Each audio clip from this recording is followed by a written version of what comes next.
Não há corações que Deus não tem o poder de mudar. Viu? Não há corações que Deus não tem o poder de mudar. Vou falar de um homem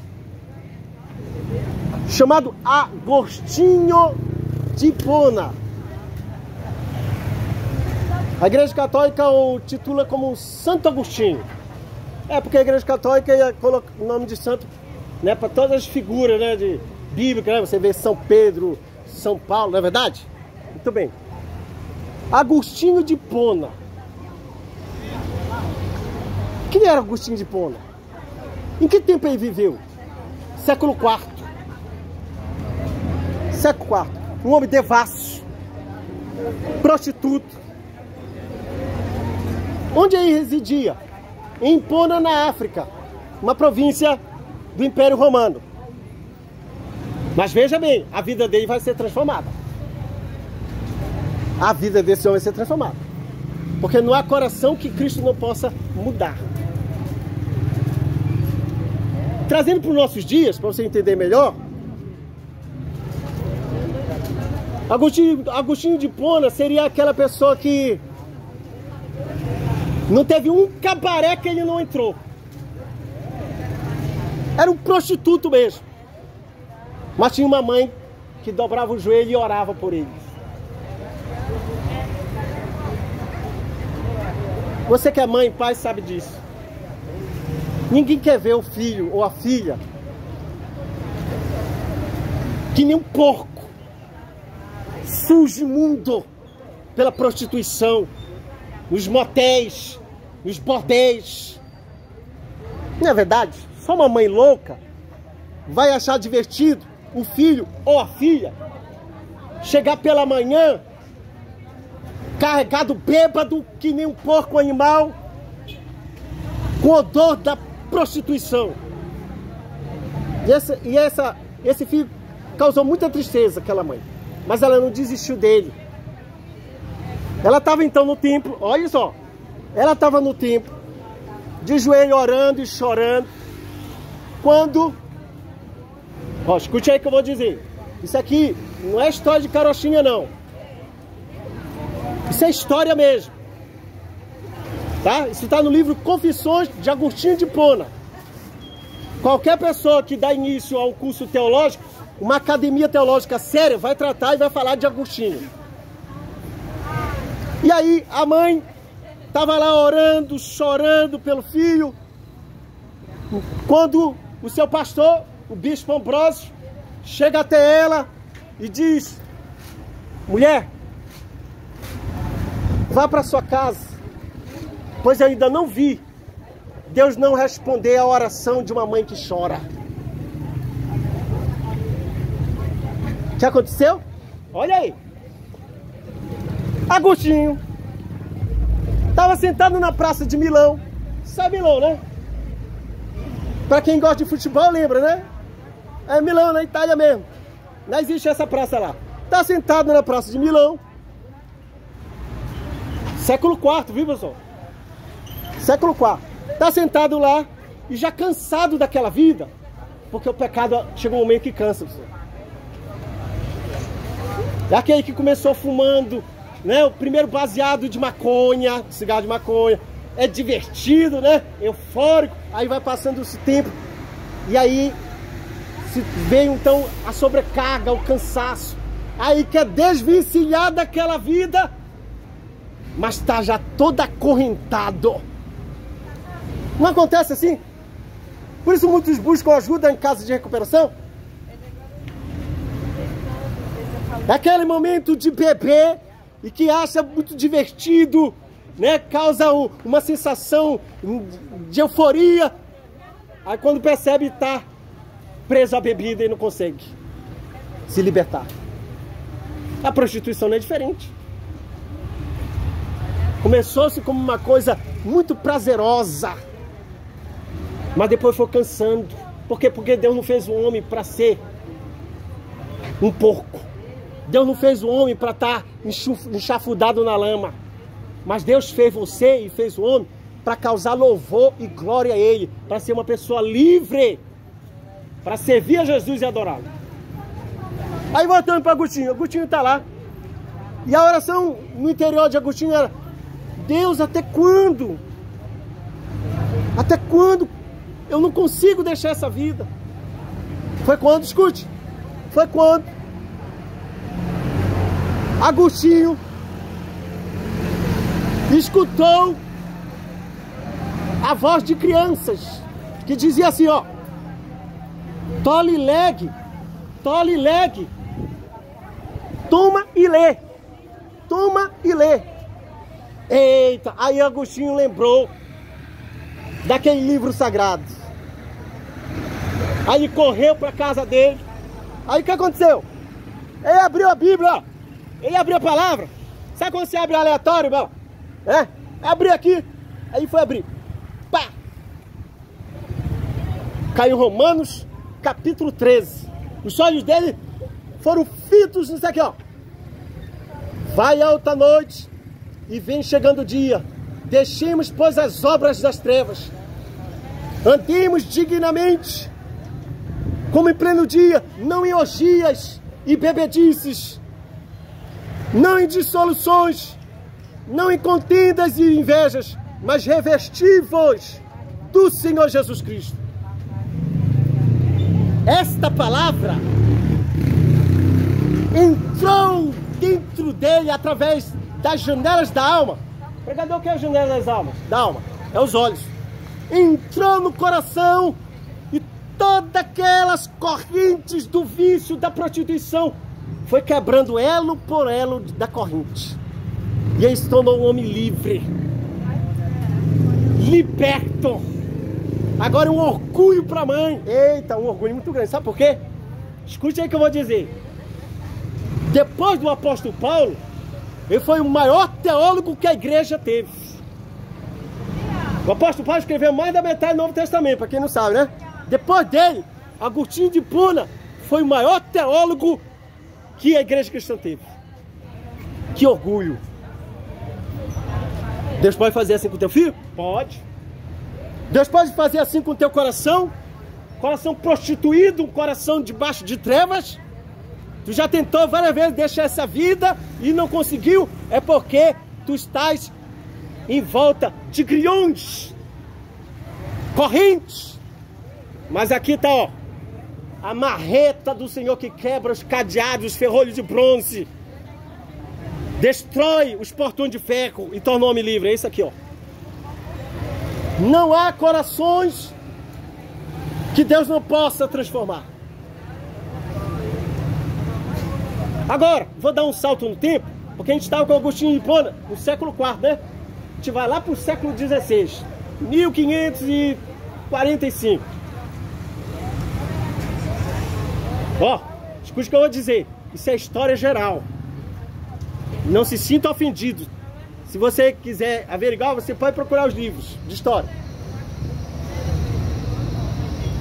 Padre, sacerdote, monge Martinho Lutero cresceu numa família católica. Nada de errado aí, né? Não tá vendo nenhuma falta de respeito aí, ou é pecado falar, né, católico? É história. Cresceu numa família católica, foi direcionado para o seminário católico, e lá está o monge, sacerdote católico Martinho Lutero. Mas incomodava o interior dele o culto aos ídolos, mas mais ainda, a cobrança de indulgência que a igreja católica exigia. Se morreu alguém da família, você quer tirar o seu filho, a alma do seu filho do inferno? Pague a indulgência aqui. Você quer ver a coroa de espinho de Jesus? Que não era coroa nenhuma? Então pague aqui a indulgência. E aquilo revoltou no coração dele. Ele viu que tinha alguma coisa errada. O que aconteceu? Martinho Lutero, olha só, olha o mistério. Martinho Lutero pega a palavra, padre, né? Martinho Lutero, aí abre a palavra, pá! Romanos capítulo 1, versículo 17. O justo viverá pela fé. Sabe o que significa isso para você entender? Que Deus, o Senhor dos Exércitos, o Supremo, porque o Supremo não está em vida terrena não, o Supremo Juiz está no trono branco. Aquela posição que o homem se encontra, uma posição de condenado perante o juiz, pode se tornar inocente, justificado, se ele pôr sua fé no sacrifício expiatório de Cristo. É o suficiente, meu amigo. É o suficiente para mudar a posição de culpado para uma pessoa justificada. É confiar sua fé somente em Jesus Cristo. E aquilo impactou o coração do padre, do monge Martinho Lutero. E ele se devotou e se converteu ao Senhor Jesus. Mas escute, ele não saiu da Igreja Católica. Ele tentou reformar a Igreja Católica. E para quem trabalha com casa, sabe que reformar uma casa é mais difícil, né? Ele tentou. Olha, tá errado isso aqui. A cobrança de indulgência às pessoas miseráveis, pobres. Esse negócio de dobrar-se perante uma escultura e cultuar. A salvação não é pelas boas obras, é através de Jesus Cristo. Resultado que a Igreja Católica fez? Excomungou o sacerdote. É um eufemismo para dizer, ele foi expulso. Aí eu abro um parênteses aqui. Você já parou para perguntar assim, ué, por que a Bíblia Católica tem mais de 70 livros e a Bíblia Evangélica tem menos, tem 66? História, meu querido. 1545 é o período da Reforma. Antes de 1545, a Igreja Católica tinha o mesmo número de livros que essa Bíblia aqui. Então o que aconteceu? Por que mudou? Houve então questionamento sobre a oração pelas almas dos mortos, sobre salvação pelas boas obras. Aí o que aconteceu? Concílio de Trento. Sabe o que é concílio, né? Reunião do cardeais. E a partir daquela data, eles colocaram dentro do livro o que atrás, antes, era considerado como não inspirados. Livro de Tobias, Judite, Macabeus, enfim. Então tá entendido, né? Só para instrução aqui, tá bom? A Bíblia Católica passou a ter mais livros no século XVI. Antes do século XVI, ela considerava, como os cristãos e os judeus consideram, esses livros não inspirados, tá bom? Ok. E aí Lutero se converte e se torna um escritor e um homem usado por Deus para evangelizar o povo. Amém? Não há coração que Deus não pode transformar. Pode ser um coração de uma prostituta, de um devasso. Deus tem poder ou não tem para transformar? Pode ser o coração de alguém que está debaixo do poder das trevas da idolatria. Mas Deus tem poder para transformar. Eu já conheci uma ex-freira. Eu tive o privilégio de conhecer. Que ela recebeu a luz da palavra. E ela então deixou seus ídolos e reconheceu que os anjos se curvam e adoram somente um, que é Jesus.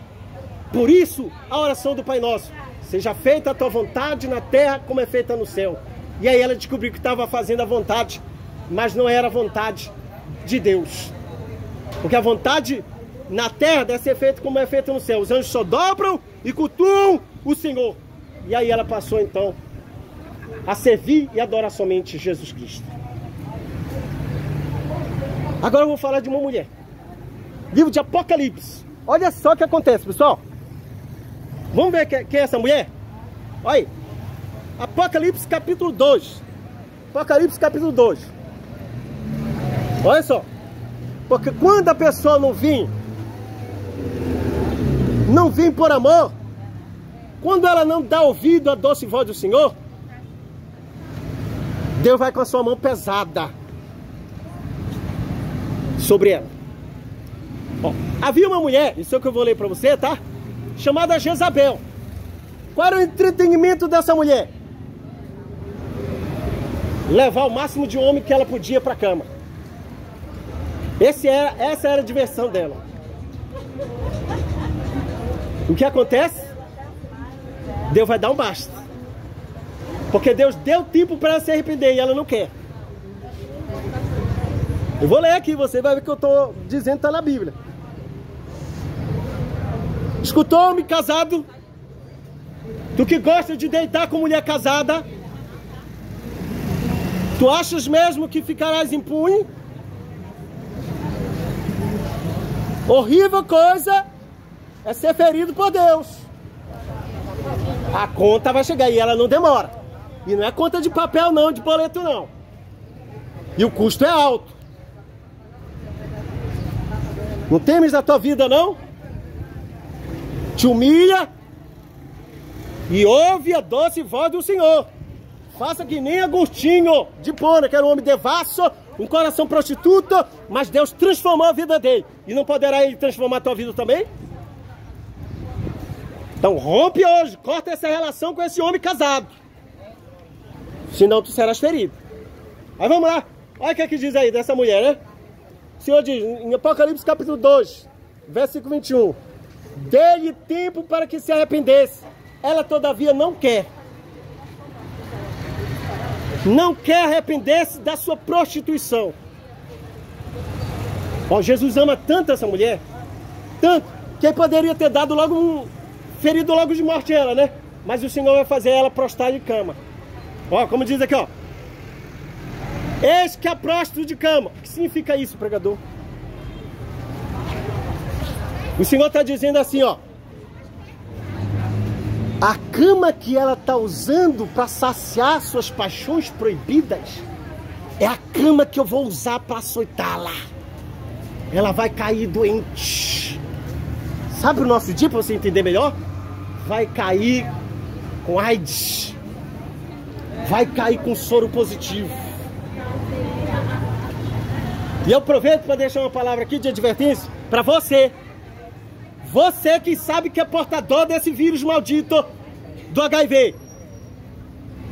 Que em vez de se achegar a Deus, um Senhor cheio de misericórdia e perdão, tu te dá o serviço do Exu da morte, contagiando o máximo que tu pode. Deus vai requerer cada vida que tu está contaminando com esse vírus. Quem te induziu que tu pode fugir da ira de Deus? Então é melhor que tu te arrependa, te humilhe e confesse a Jesus Cristo o teu pecado.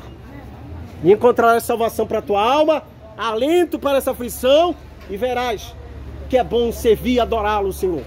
Deus perdoador e cheio de graça. E o Senhor disse então para ela, sobre essa mulher: eu a prostrarei na cama, ela vai cair doente. E matarei os seus filhos. Porque onde há pecado, há luto. Mas a vida dela foi amassada, né? No leito. Se ela se arrependeu, não se sabe. Mas já é uma demonstração de misericórdia. Por isso, não seja que nem essa última figura, essa última pessoa. Não resista. Mas faça que nem Agostinho de Hipona, que nem Martinho Lutero. Deixe de lado o seu pecado da idolatria, da prostituição, e aceite Cristo como teu único Senhor e Salvador da tua alma. E encontrarás perdão e descanso para a tua vida. E cura, porque Deus é poderoso. Amém? Tá, entrega a mensagem. Quer você dê ouvido ou não, saberás que teve um profeta no teu caminho.